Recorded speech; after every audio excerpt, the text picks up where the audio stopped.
Hello friends, Eli science के YouTube channel पर आप सभी का स्वागत है। आज हम स्टडी करने वाले हैं चैप्टर वाइज एमसीक्यू। ठीक है, हम फर्स्ट चैप्टर स्टार्ट करेंगे जनन स्वास्थ्य से। तो चलिए क्वेश्चन देखते हैं। केंद्रीय औषधि अनुसंधान संस्थान सीडीआरआई जिसका नाम होता है, इसके द्वारा कौन सी गोली बनाई गई है, यानी गर्भ निरोधक गोली है, उसका विकास किया गया है। तो उसका नाम होता है, हमें पढ़ लिया था ये चैप्टर में, एक सहेली। ठीक है, सहेली नाम की गोली होती है। और ये कौन सी किस प्रकार की गोली है, ये जो सप्ताह में एक बार ली जाने वाली गोली है। ठीक है, ये सप्ताह में एक बार ली जाने वाली गोली है, हमने पढ़ लिया था इसके बारे में। ठीक है, नेक्स्ट क्वेश्चन देखते हैं कि कौन सा हार्मोन स्रावी आईयूडी है, यानी हार्मोन मोचक हार्मोन रिलीजिंग आईयूडी कौन सा है। तो देखिए इसमें होता है LNG-20। हमने दो पढ़ा था, एक का नाम है प्रोजेस्ट्रासेट और दूसरा है LNG-20। कंप्लीट है, ये दोनों कौन से है, हार्मोन मोचक। इनके अलावा कॉपर टी, ये कौन सा है, ये तांबा मोचक है। ठीक है, और मल्टीलोड 375, ये भी तांबा मोचक है।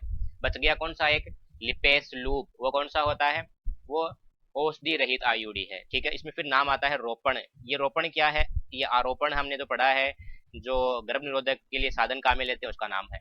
कंप्लीट है। अगला क्वेश्चन है, गर्भ निरोधक गोलियां जो होती है, ठीक है, इनका कार्य पूछा गया है इसमें। देखें ये कार्य करती है, ये क्या काम करती है उसके बारे में जानते हैं। तो ये देखो, अंडोत्सर्ग को संदमित संदमित करते हैं, कम कर देना, यानी ओव्यूलेशन जो होता है, अंडाणु का निर्माण है, उसको रोकने का काम करेगी। ठीक है, यानी सही है, क्योंकि ये क्या करती है, प्रोजेस्टेरोन और एस्ट्रोजन हार्मोन है, ये क्या करते हैं, प्रोजेस्टेरोन और एस्ट्रोजन हार्मोन, जो एफएसएच हार्मोन है और जो एलएच हार्मोन है, इनके स्राव को कम कर देते हैं और इससे अंडोत्सर्ग कम होता है। ठीक है, नेक्स्ट ये क्या करते हैं, जो हार्मोन जो होते हैं, ये स्राव क्या करेंगे, एंडोमेट्रियम जो होता है गर्भाशय का, उसमें परिवर्तन कर देते हैं और भ्रूण रोपण को कम कर देते हैं। भ्रूण रोपण का नाम मतलब हो गया, हमने पिछले चैप्टर में पढ़ा है, यानी तीसरे चैप्टर में पढ़ा है, आरोपण। जो आरोपण की प्रक्रिया होती है, जिसको हम कहते हैं इनप्लांटेशन, उसको कम कर देता है। तीसरा, ये ग्रीवीय म्यूकस की गुणवत्ता। अब इसका मतलब क्या हुआ, देखो ग्रीवा हम कहते, जो सर्विक्स भाग हमने पढ़ा था, कि जो मादा जनन तंत्र है उसके अंदर हमने स्टडी किया था। इस तरह यहाँ पर अंडवाहिनी होती है। ठीक है, मैं रफ्सा बना रहा हूँ, गर्भाशय है, गर्भाशय का जो फिर ये योनि में खुलता है। तो अंतिम भाग जो था, ये वाला भाग, ये क्या कहलाता, ग्रीवा कहला रहा था। तो ग्रीवा की जो श्लेष्मा होती है उसमें परिवर्तन कर देता है, इससे क्या होता है, शुक्राणु का प्रवेश है ये रुक जाता है। तो ये सभी कार्य किए जाते हैं गर्भ निरोधक गोलियों के द्वारा। अगला क्वेश्चन है, निम्न में से कौन सी गोली सप्ताह में एक बार ली जाने वाली गोली है। देखिए सप्ताह में एक बार ली जाने वाली हमने ऑलरेडी पढ़ चुके हैं, ये कौन सी है, ये सहेली है। ठीक है, तो CDRI जो होता है उसके द्वारा बनाई गई थी, ये हम पढ़ लिया था। चलिए अगला क्वेश्चन करते हैं, महिलाओं में बंधेकरण। देखो बंधेकरण होता है, ठीक है, यानी नसबंदी जिसको हम कहते हैं, दो प्रकार की थी। एक तो होती है वासेक्टोमी से और एक होता है ट्यूबेक्टोमी से। ठीक है, दूसरा ये रहा इधर, नसबंदी जो की जाती है दो प्रकार से की जाती है, वासेक्टोमी से की जाती है और ट्यूबेक्टोमी से की जाती है। वासेक्टोमी किसमें होती है, नर में होती है, ये तो वासेक्टोमी होती है नर में, और मादा में फिर कौन सी होगी, ट्यूबेक्टोमी। तो इसका सही आंसर हो गया ट्यूबेक्टोमी। ओके, अगला है शेरोगेट माता किसे कहते हैं। तो सबसे पहले समझो, शेरोगेट माता, शेरोगेट मदर होती क्या है। तो देखिए इसमें क्या किया जाता है कि जो हस्बैंड होता है, यानी जो पुरुष है, और जो वाइफ है, यानी जो पत्नी है और जो है पति है, उनसे अंडाणु और शुक्राणु ले लिए जाते हैं। इससे शुक्राणु ले लेंगे, ठीक है, और इनसे अंडाणु ले लेते हैं, और इनका निषेचन किसी टेस्ट ट्यूब के अंदर, परख नली के अंदर इनका निषेचन करवाया जाएगा। निषेचन करवाकर जो भ्रूण बनेगा, इस भ्रूण को इस मादा के शरीर में स्थापित नहीं करते, ठीक है, किसी दूसरी मादा के जो शरीर है उसके अंदर उसको डाल दिया जाता है। जैसे ये हो गया, ठीक है, उसके अंदर इसको डाल दिया जाता है। अब इसके इससे क्या होगा, इस मादा के जो है गर्भाशय के अंदर, यूट्रस के अंदर, इस बेबी का विकास होगा, शिशु का विकास होगा। तो मदर तो ये होगी ना, जन्म ये देगी, ठीक है, लेकिन रियल में जो अंडाणु किसके थे, अंडाणु तो इस मादा के थे। तो इसका मतलब माता तो ये है, रियल माता तो ये है, जन्म ये दे रही है, तो इस ये माता कहलाएगी इसकी शेरोगेट माता। और ऐसे आपको देखने को मिलता है, जो सलमान खान है, सॉरी सलमान खान की शादी नहीं हुई है, शाहरुख खान और उनकी जो वाइफ है, उनका जो लास्ट का जो भी बच्चा है, थर्ड बच्चा है शायद उनका, तो वो शेरोगेट मदर से ही बनाया हुआ है। ठीक है, इनके अलावा जो आमिर खान है और उनकी वाइफ किरण है, उनका भी एक लड़का है, वो भी इसी तरह शेरोगेट मदर से ही प्राप्त किया गया है। तो देखिए इसमें क्या हो गया, दूसरी माता से रोपित भ्रूण युक्त भविष्य की माता, यानी इसका सही आंसर ये हो गया। कंप्लीट है। अगला क्वेश्चन, बच्चा उत्पन्न करने की वर्तमान तकनीक जिफ्ट। जिफ्ट का पूरा नाम क्या होता है, देखो जिफ्ट का आता है zygote intra fallopian tube transfer. अब मिलाते हैं इनमें से ऑप्शन में। तो देखिए पहला है युग्मक, युग्मक की आंतरिक निषेचन, युग्मक कहते हैं गैमेट को, लेकिन गैमेट तो ठीक है, आंतरिक निषेचन और स्थानांतरण ये गलत है। ठीक है, नेक्स्ट हम बात करते हैं युग्म की इंट्रा फेलोपियन ट्यूब स्थानांतरण, यानी युग्मक का इंट्रा फेलोपियन ट्यूब स्थानांतरण किया जाता है, इसका मतलब ये ऑप्शन सही है। अगला भी देख लेते हैं। देखें इसमें अगले में क्या गलत है, इसमें नाम आ गया इंटर, यहाँ इंटर नहीं होना चाहिए था, यहाँ पर होना चाहिए था इंट्रा। ओके, ये चौथा क्वेश्चन आंसर भी गलत है, ये भी गलत है, तो इसका सही आंसर हो गया हमारे पास ये। ओके, तो अगला क्वेश्चन हमारे पास है प्रश्नली शिशु किसे कहते हैं। तो देखो प्रश्नली शिशु का ऑप्शन हमने चुनते हैं, वह है जो गर्भ के बाहर कृत्रिम माध्यम में वृद्धि करता है, वृद्धि नहीं करता। ठीक है, युग्मनज बनता है, उसके बाद में भ्रूण है, उसको तो क्या करते हैं, जो गर्भाशय होता है, ठीक है, उसके अंदर डाल देते हैं, और भ्रूण जो वृद्धि होती है वो गर्भाशय के अंदर होती है। ठीक है, इसका मतलब ये ऑप्शन इसका गलत हो गया, ये ऑप्शन इसका गलत है, ये ऑप्शन नहीं होगा। अगला क्वेश्चन, गर्भाशय के बजाय फेलोपियन नलिका के अंदर शिशु की वृद्धि, देखो यहाँ पर भी आ गया, वृद्धि वृद्धि नहीं होती उसकी। और दूसरा, फेलोपियन नलिका में तो वृद्धि हो ही नहीं, पॉसिबल ही नहीं है। आपको पता है फेलोपियन नलिका अंडवाहिनी को कहते हैं, मैं डायग्राम बना देता हूँ मादा जनन तंत्र का। तो मादा जनन तंत्र में हमने जब पढ़ा था इस तरह का, तो यहाँ ये जो अंडवाहिनी है, इसमें अगर मान लो कोई भ्रूण है, शिशु है, ये वृद्धि करेगा तो क्या होगा, ये वाहिनी फट जाएगी, और ये जानलेवा होती है माता के लिए, अगर ऐसा हो नहीं सकता। ओके, थर्ड देखते हैं, पत्नी है या जो मादा है उससे तो अंडाणु ले लेते हैं, पति है यानी दाता नर है उससे शुक्राणु ले लेते हैं, और युग्मनज का निर्माण प्रेरित किया जाता है प्रश्नली के अंदर, और फिर महिला के अंदर उसको डाल दिया जाता है, प्रत्योपित कर दिया जाता है। इसका मतलब ये ऑप्शन इसका सही है, कंप्लीट है। नेक्स्ट, कृत्रिम वीर्य सेचन, कृत्रिम वीर्य सेचन के बाद में शिशु का जन्म लेता है, तो ये भी गलत है, कृत्रिम वीर्य सेचन इसके अंदर नहीं होता। ठीक है, अगला, निम्न में से जनन असमर्थता का कौन सा कथन उपयुक्त है।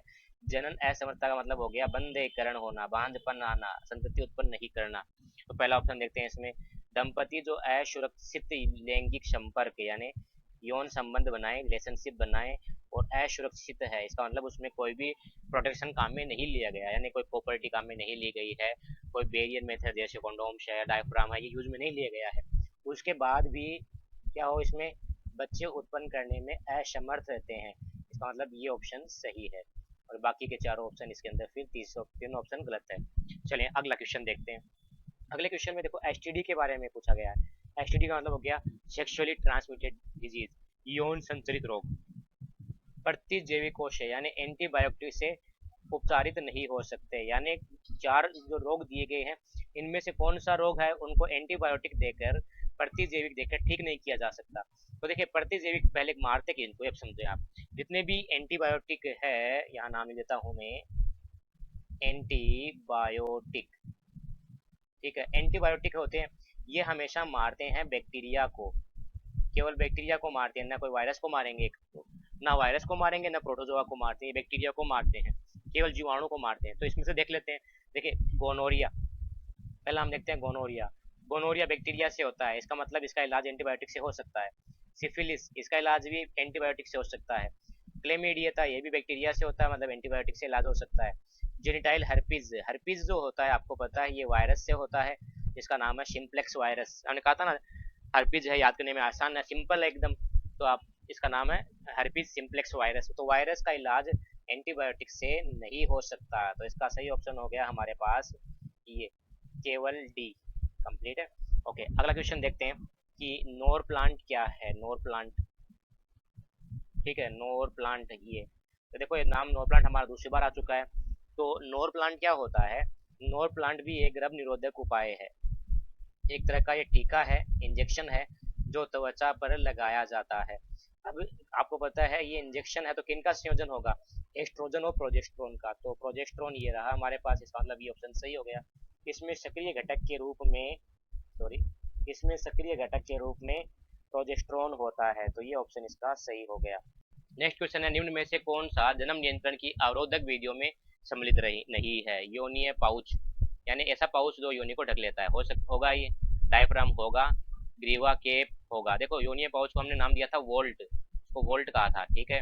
अभी अब देखें इसके अंदर फिर नेक्स्ट कौन सा हो जाएगा, आरोपण, आरोपण नहीं है ये, यानी रुट्टी का है, नो प्लांट भी आरोपण का ही उदाहरण है, ठीक है। अगला क्वेश्चन है, लिंग संचारित रोग, लिंग संचारित रोग किसके उपयोग के दौरान आसानी से संचारित हो सकते हैं, यानी अगर हम बात करते हैं एसटीडी रोगों के बारे में, ठीक है, सेक्सुअली ट्रांसमिटेड डिजीज है, पॉइंटर कहाँ है, ओके, एसटीडी जो है ये, इनको एसटीडी से बचाता कौन है, केवल रोधक साधन।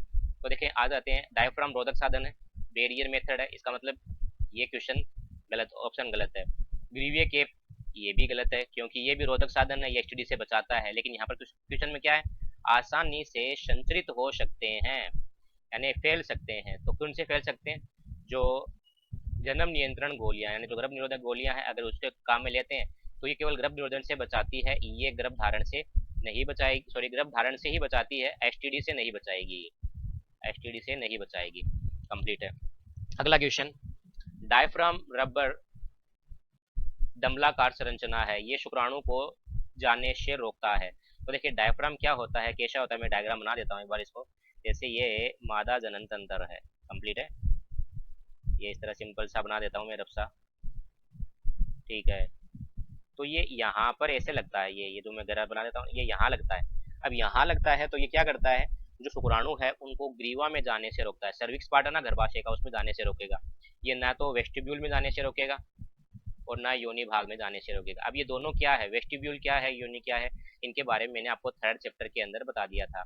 जिसको थर्ड चैप्टर का वीडियो नहीं देखा हुआ तो वो देख लें आप, ताकि आपको इस अच्छी तरह समझ में आ जाए। ओके नेक्स्ट, नेक्स्ट है, निम्न में से कौन सी एक विधि अत्यधिक विफलता की दर होती है, यानी फेल होने के चांसेस उसके बहुत ज्यादा होते हैं। तो देखें, डायफ्राम के फेल होने के चांसेस नहीं होते, ठीक है, कंडोम के फेल होने के चांसेस नहीं होते, इंट्रा यूटेरन डिवाइस शायद थोड़े बहुत चांसेस होते हैं लेकिन कम मान सकते हैं, रिदम विधि है इसके चांसेस सबसे ज्यादा होते हैं। रिदम विधि क्या था, हमने कहा था कि जो आर्थो चक्कर होता है उसके 10 से लेकर 17वें दिन के बीच में, 10 से 17 दिन के बीच में क्या होता है, अगर यहाँ पर निषेचन नहीं किया जाए, यानी जो वीर्य सेचन नहीं हो, ठीक है, तो इस दौरान फिर क्या हो जाएगा कि जो संतति है उसका निर्माण नहीं होगा, संतति उत्पन्न नहीं होगी। 10 से 17वें दिन के बीच में तो सबसे ज्यादा रहता है निषेचन होने की पॉसिबिलिटी, याद रखना। तो रिदम विधि फेल होने के चांसेस सबसे ज्यादा इसके होते हैं। रिदम विधि को हमने कहा था आवधिक संयम, आवधिक संयम। चलिए अगला क्वेश्चन देखते हैं, सिफिलिस, कहाँ गया पॉइंटर, ये रहा। सिफिलिस से पीड़ित व्यक्ति में कैंसरी, कैंसरी को मैंने नाम बताया था आपको अल्सर, ठीक है, अल्सर का निर्माण हो जाता है। ये कब होता है, ये प्राथमिक अवस्था के दौरान ही हो जाता है, ठीक है। चलिए आगे फिर हम देखने की आवश्यकता नहीं है। नेक्स्ट क्वेश्चन है, सिफिलिस की स्थिति में लक्षण रहित काल या लेक्टेंट काल, ये इंपॉर्टेंट वर्ड है, ये नोट कर लें आप। लेक्टेंट काल किसे कहते हैं, कोई भी बीमारी होती है तो उसका उस समय हमें कोई भी लक्षण दिखाई नहीं देता, यानी साइलेंट रहती है उस टाइम पे वो। और जो सिफिलिस है वो कब, उसके लिए लेक्टेंट काल का टाइम होता है 5 से लेकर 20 वर्ष के बीच में।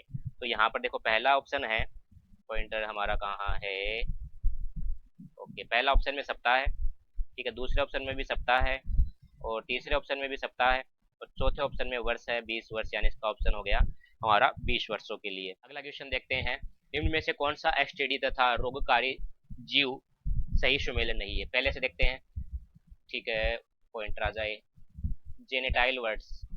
देखो वर्ड्स है, यानी इसको कहा था हमने मस्सा, लैंगिक मस्सा। लैंगिक मस्सा किससे होता है, ह्यूमन पेपिलोमा वायरस, ठीक है, कौन से वायरस से होगा ये, पेपिलोमा वायरस, कहाँ है ये यहाँ, ठीक है, पेपिलोमा वायरस, उससे होता है ये, ठीक है। तो हेमोफिलस ड्यूक्राई गलत है, ये सुमेलन गलत है, ठीक है। अगला देखते हैं, दो देखो, हिमोफिलस से ड्यूक्राई से तो कौन सा किससे होता है, हमने पढ़ा था चेनक्रोइड या केनक्रोइड रोग होता है, कंप्लीट। ओके नेक्स्ट हम देखते हैं सिफिलिस, सिफिलिस में ट्रिपोनोमा पेलिडम सही है। जेनिटाइल हर्पीज, हमने कहा था हर्पीज एकदम सिंपल है याद करने में, यानी सिंप्लेक्स वायरस सही है। ट्राइकोमोनास हमने पढ़ा था, मोना है उसके वेजाइना है, उसमें ट्राइकोमोनास आ गया, तो ट्राइकोमोनास वेजिनेलिस कंप्लीट है। तो ये तीनों के तीनों तो सही ऑप्शन है, इसका मतलब इसका सही क्या हो जाएगा, गलत ऑप्शन था, तो इसका आंसर हो गया हमारे पास फर्स्ट, जेनिटाइल वर्ड्स वाला, इसमें आना चाहिए था ह्यूमन पेपिलोमा वायरस, कंप्लीट है। अगला देखते हैं, देखिए यहाँ पर नाम आ रहा है ना, प्रोक्यूशन हम पढ़ने, जो परिवार नियोजन है, ठीक है, जो भारत में प्रारंभ हुआ था, कब प्रारंभ हुआ था, ये तो आपको याद हो चुका होगा, मैंने बताया था 1951, 1951 के अंदर। ओके अगला क्वेश्चन देखते हैं, निम्न सभी एमनियोसेंटेसिस के उपयोग है किंतु इसका एक दुरुपयोग होता है। तो देखो एमनियोसेंटेसिस का दुरुपयोग हमने क्या पढ़ा था कि इसमें लिंग की जांच कर लेते हैं, ठीक है, क्योंकि एमनियोसेंटेसिस में क्या करते हैं, जो एमनियोटिक गुहा से दरुआ निकाल लेते हैं, दरुआ निकाल कर जो बेबी है उसके लिंग की जांच कर लेते हैं, पता चल जाएगा कि इसमें मादा है या जो लड़का है लड़की है। लड़की होती है तो उनको मार दिया जाता है पहले, जन्म होने से पहले ही।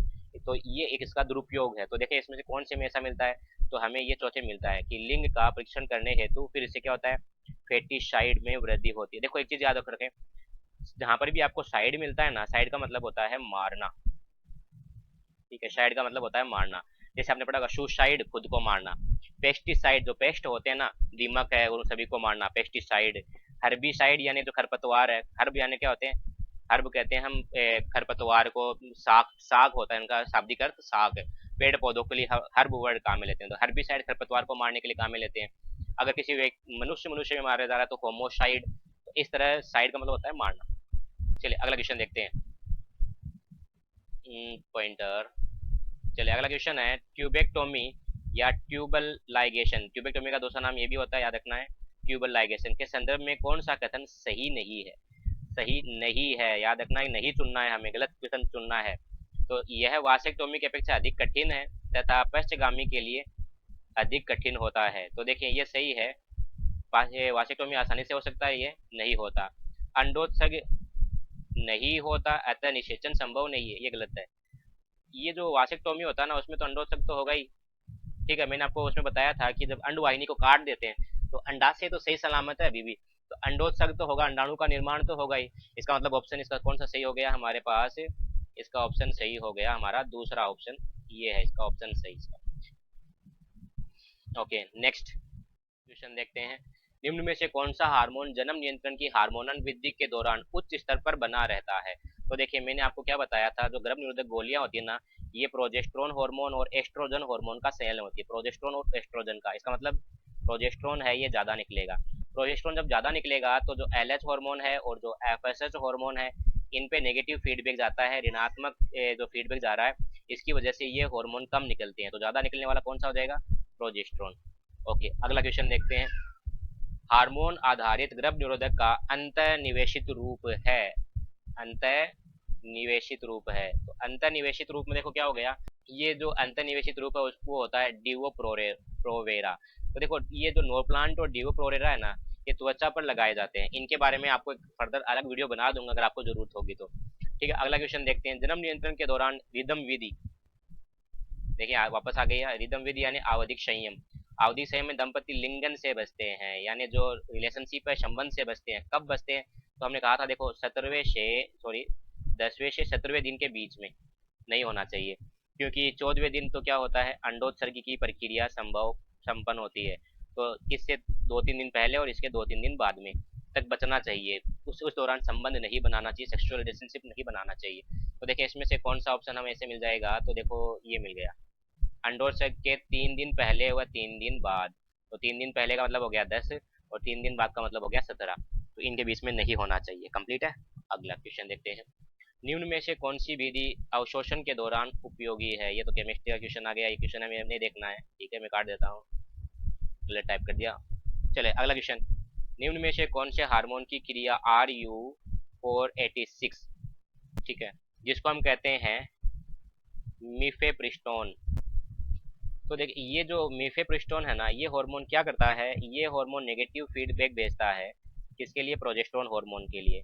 तो प्रोजेस्टेरोन हार्मोन है, इसका स्राव इसके दौरान क्या हो जाएगा, अवरुद्ध हो जाएगा।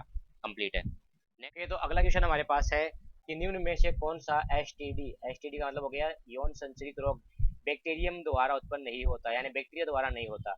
कोनिडिया बैक्टीरिया से होता है, नाम क्या था, सॉरी क्लेमाइडिया, कोनिडिया नहीं है ये, क्लेमाइडिया है। तो क्लेमाइडिया ट्रेकोमेटिस, ठीक है। गोनोरिया, गोनोरिया का निसेरिया गोनोरिया बैक्टीरिया है। सिफिलिस का ट्रेपेनोमा पेलिडम बैक्टीरिया है। जेनिटाइल हर्पीज ये वायरस है, ठीक है। तो इसका सही आंसर हो गया 4। चलिए अगला क्वेश्चन। निम्न में से कौन से किसे गोनोरिया से पीड़ित महिलाओं के लक्षणों के रूप में लिया जा सकता है। तो आपको पता है गोनोरिया में एक तो ये होता है मूत्र मार्ग में जलन, तो यहाँ पता चल गया आपको, मूत्र मार्ग में जलन होगी और मूत्र त्याग करते हैं तो दर्द होता है, मूत्रण में यूरिनेशन में दर्द होता है। तो इसका मतलब ये ऑप्शन सही हो गया। योनि से पस का निकलना, पस नहीं निकलता, पस कहते हैं हम मवाद को, मवाद, ठीक है, इनसे कोई मवाद नहीं निकलती, ठीक है। इनके अलावा मूत्र नलिका में कोई जलन नहीं होता, मूत्र मार्ग जो पार्ट है उसमें जलन होता है। और ये दोनों का दोनों, यानी ऑप्शन सही हो सकता था अगर इसके साथ में ये मूत्रण के दर्द वाला साथ में नहीं जुड़ा हुआ रहता तो। ये बेस्ट आंसर है इसका, ठीक है। पेरिटोनियम की जलन, पेरिटोनियम कहते हैं जितने भी आंतरिक अंग जो होते हैं ना, ठीक है, आंतरिक अंग उनको घेरने वाली झिल्ली होती है उसको कहते हैं हम पेरिटोनियम, और उसमें जलन यहाँ पर इसमें नहीं होती। अब नॉर प्लांट, ये देखो फिर से क्वेश्चन आ गया, नॉर प्लांट क्या है, तो ये एक गर्भ निरोधक उपाय है, कंप्लीट है। उसके बाद में नेक्स्ट हम स्टडी करते हैं, यदि कोई गंभीर व्यक्ति नर नर जनन असमर्था यानी बांझपन है, बंधेकरण से पीड़ित है, तो कारण क्या है उसका, स्खलन में बहुत कम शुक्राणु या जीवित शुक्राणु नहीं होते। तो अब इसमें क्या करें, बहुत कम शुक्राणु है तो हम क्या करेंगे, उनका शुक्राणु बाहर निकाल कर जो अंडाणु है, जैसे हमारे पास अंडाणु है, इसमें इंजेक्शन की सहायता से क्या करेंगे, डायरेक्ट ही शुक्राणु इसके अंदर डाल देते हैं। तो इसको हम क्या बोल देते हैं, फिर इसका नाम हो जाएगा intracytoplasmic sperm injection, intracytoplasmic sperm injection. इसका आंसर ये सही हो गया। ऑनलाइन अगले वीडियो में हम ज़्यादा क्वेश्चन ऐड करेंगे और अगला वीडियो भी ज़्यादा अच्छा शानदार बनेगा। तो आप लोग अगर सब्सक्राइब नहीं किया तो सब्सक्राइब करें, और हाँ शेयर ज़रूर कर दिया करें, आपके जो फ्रेंड है, ठीक है, उनको भी, अपने जितने भी व्हाट्सएप है या आपके पास में जो फेसबुक है वहाँ पर शेयर जरूर किया करें। और वीडियो देखने के लिए आपका धन्यवाद।